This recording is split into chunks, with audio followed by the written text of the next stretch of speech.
ಆಡಿದ ಮಾತನ್ನು, ಒಬ್ಬನಿಗೆ ಕೊಟ್ಟ ಮಾತನ್ನು ಮೀರಿದೆ ಆದ್ರೆ ಇಡೀ ಸಾಮ್ರಾಜ್ಯ ಉಳಿತದೆ. ಕೊಡುವುದಿಲ್ಲ, ಹಿಂದೆ ಹೋಗು ಅಂತ ಹೇಳು. ಕೊನೆಗೊಂದು ಶಬ್ದ ಬಂತಲ್ಲ ನಿಮ್ಮ ಬಾಯಿಂದ, ಅಷ್ಟು ಮಾಡಿದ್ರೆ ನಿನಗೂ ಸುಖ, ನಿನ್ನ ದಾನವರಿಗೆಲ್ಲ ಸುಖವಾಗ. ಸುಖ ಗುರುಗಳ ಏನು? ಗುರುವೆ ಕೇಳ್ದಯವಂತ ಪುರುಷರು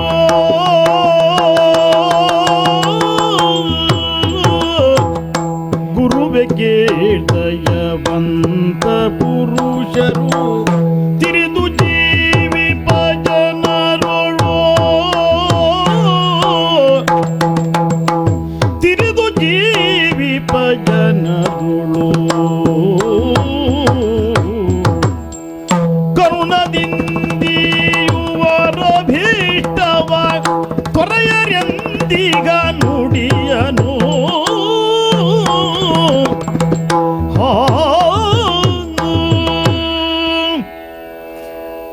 ಸ್ವಾಮಿ, ಏನು?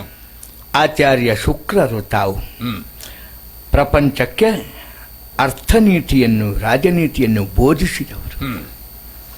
ಪ್ರಾಪಂಚಿಕತೆಯನ್ನು ಜೀವನು ನಂಬಬೇಕು, ನಚ್ಚಬೇಕು ಎನ್ನುವ ವಿಧಾನವನ್ನು ತೆರೆದುಕೊಟ್ಟವರು. ಪ್ರಾಪಂಚಿಕತೆ ಬದುಕುವುದು ಹೇಗೆ ಎನ್ನುವ ಅರ್ಥಶಾಸ್ತ್ರ ಓದಬೇಕು, ನಿಮ್ಮಿಂದ ಪ್ರಣೀತವಾದದ್ದನ್ನು. ಯಾಕಾಗಿ? ಸುಖಕ್ಕಾಗಿ. ಲೋಕವೇ ಅರ್ಥ ಮೂಲವಾದದ್ದಲ್ಲ. ಅದನ್ನೇ ನೀವು ಅರ್ಥಶಾಸ್ತ್ರದ ಬುಡದಲ್ಲೇ ಆ ವಾಕ್ಯ ಬರೆದು ಹಾಕಿದ್ದೀರಿ. ಅರ್ಥ ಪ್ರಧಾನವಾದಂಥ ವ್ಯವಹಾರ. ಇರುವೆಯಂಥ ತಿರ್ಯಗ್ ಜಂತುವನ್ನೂ ನೀರಿಗೆ ಎಸೆದು ನೋಡೋಣ. ನಿಸರ್ಗ ಒಂದು ಅನುಕೂಲತೆಯನ್ನು ಆ ಇರುವೆಗೆ ಕೊಟ್ಟಿದೆ.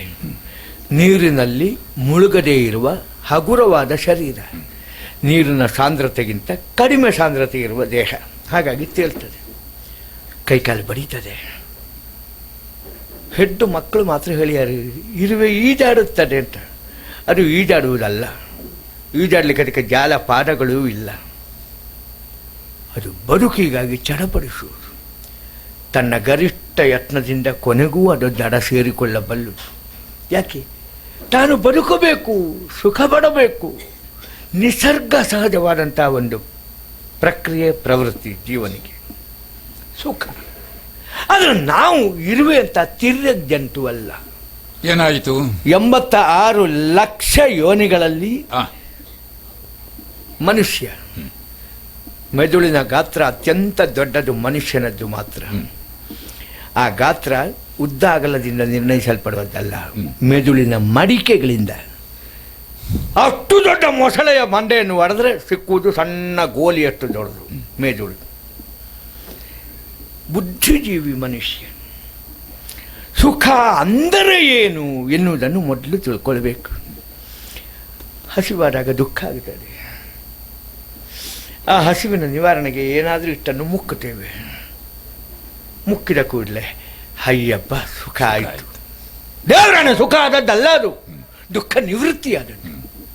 ದುಃಖ ನಿವೃತ್ತಿಯನ್ನೇ ಸುಖ ಪ್ರಾಪ್ತಿ ಅಂತ ನಾವು ಭ್ರಮಿಸಿದ್ದೇವೆ. ಸುಖ ಪ್ರಾಪ್ತಿ ಬೇರೆ. ಪ್ರಾಪಂಚಿಕತೆಯಲ್ಲಿ ಉಂಟಾಗಬಹುದಾದ ದುಃಖವನ್ನೆಲ್ಲ ನಿವೃತ್ತಿಯಾಗಿಸಿಕೊಳ್ಳುವುದನ್ನೇ ಸುಖ ಅಂತ ಭಾವಿಸಿದ್ದೇವೆ. ಗುರುಗಳೇ, ಈ ಪ್ರಾಪಂಚಿಕತೆಯ ಸುಖ ಏನು ಎನ್ನುವುದನ್ನು ಉದಾಹರಣೆಗಳಿಂದ ಅರ್ಥ ಮಾಡಿಕೊಳ್ಳಬಲ್ಲೆವು ಸ್ವಾಮಿ. ಎಲುಬನ್ನು ಕಡಿಯುವ ನಾಯಿಗಳ ಹಾಗಲ್ವೇ ಈ ಮಾನವ ಪ್ರಪಂಚ. ಎಲುಬನ್ನು ಕಡಿತದೆ.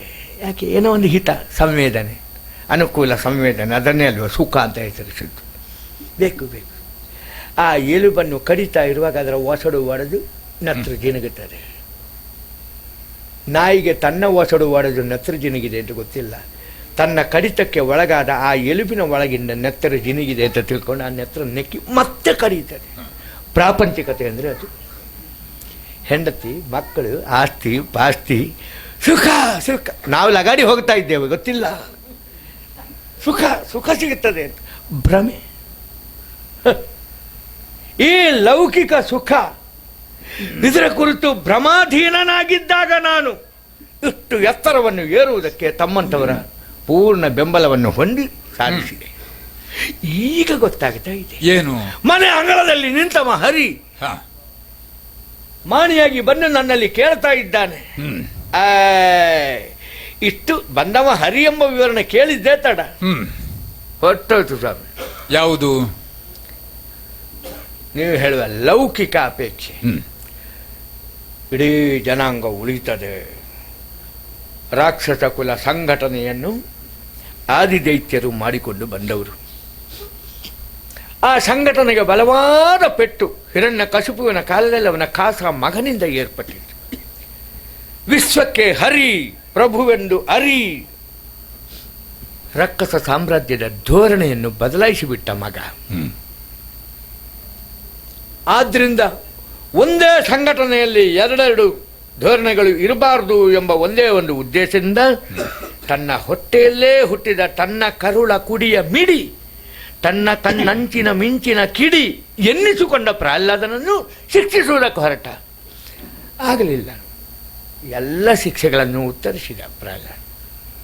ಕೊನೆಗೆ ಹೆಂಡತಿ ಹತ್ರ ಬಂದು ವಿಷದ ಪಾತ್ರೆ ಕೊಟ್ಟ. ಈಗ ಇದು ವಿಷ. ನೈತಿಕವಾಗಿ ನಾನು ಸೋತಿದ್ದೇನೆ ನನ್ನ ಮಗನಲ್ಲಿ. ರಾಕ್ಷಸ ಕುಲ ಸಮ್ರಾಟ, ನೀನು ನನ್ನ ಕೈ ಹಿಡಿದವಳು, ನನ್ನ ಧರ್ಮಪತ್ನಿ ಸಾಮ್ರಾಜ್ಞೆ. ಒಂದೇ ಸಂಘಟನೆ ಒಳಗೆ ಎರಡು ಕೂಡುದು. ಆದ್ದರಿಂದ ಸಾಮ್ರಾಜ್ಞಿಯಾಗಿ ನಿನಗೆ ಹೊಣೆ ಹೊರಿಸ್ತಾ ಇದ್ದೇನೆ. ವಿಷದ ಪಾತ್ರೆ ನಾನು ಕೊಡ್ತೀಯಾ? ತಗೊಳ್ತೇನೆ. ಅಲ್ಲ, ಮಗನಿಗೆ ಕೊಟ್ಟುಕೊಂಡು ತೆಗೆಯು. ಪಾಪ ಗಂಡನಿಗೆ ಕೊಡ್ಲಿಕ್ಕೆ ಬರ್ತದ ಸತಿಯಾಗಿ, ಮಗನಿಗೆ ಕೊಡ್ಲಿಕ್ಕೆ ಬರ್ತದ. ಆದ್ರೆ ಮಗ ವಿಚಾರಿಸಿದ, ಯಾಕಮ್ಮ ಕಣ್ಣೀರು? ಹೀಗೆ ನಿಮ್ಮಪ್ಪ ಹೇಳಿದ್ದಾರೆ ಮಗನೇ, ವಿಷ ಕೊಡುವ ಹಾಗೆ ಹೇಳಿದ್ದಾರೆ. ಪ್ರಹ್ಲಾದನ ನಂಬಿಕೆ ದೊಡ್ಡದು. ಅಮ್ಮ, ನೀನು ನನ್ನ ಹೆತ್ತಾಕೆ ಹೌದಾ? ಹೌದು.